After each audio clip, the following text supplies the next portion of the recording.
people go. Exodus 5 verse 1. The Canadian and United States North American Helsinki Final Act for Canadians whom legally pursue Canada the 51st state. Kusnafa. Introduction. Canadian North Americans whom registered with 2025 Elections Canada Party registration forms for Canada the 51st state and can demonstrate a minimum 75% passing grade in an American Constitutional Knowledge Test, American Civics and Naturalization Test will be able to freely enter, live, and work in the United States through a granting of a visa or green card. This act, signed in 2025, acknowledges the pre-existing rights of the Canadian, would be made American peoples to cross the U.S.-Canada border freely. Article 1. Canadians who seek to make Canada the 51st state through Elections Canada Party registration membership forms, but were denied Article 103 of the United Nations Charter in breach of the Helsinki 1975 Final Act by the Canadian federal and provincial governments, qualify under this Act of the Congress of the United States, passed by Senate and ratified by the President of the United States. Article 2.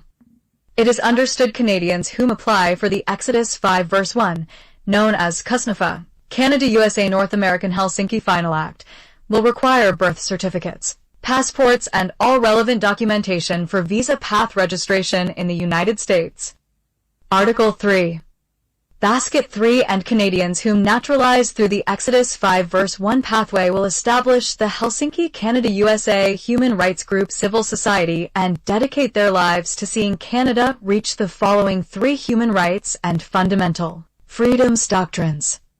Family reunification, freedom of movement and trade, aimed at dissolving the international boundary separating Canada and the USA via Canada the 51st state.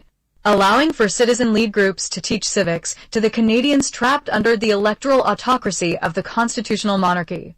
Ending monopoly of force, monopoly of crown, and monopoly of finance by education and citizen lead initiatives.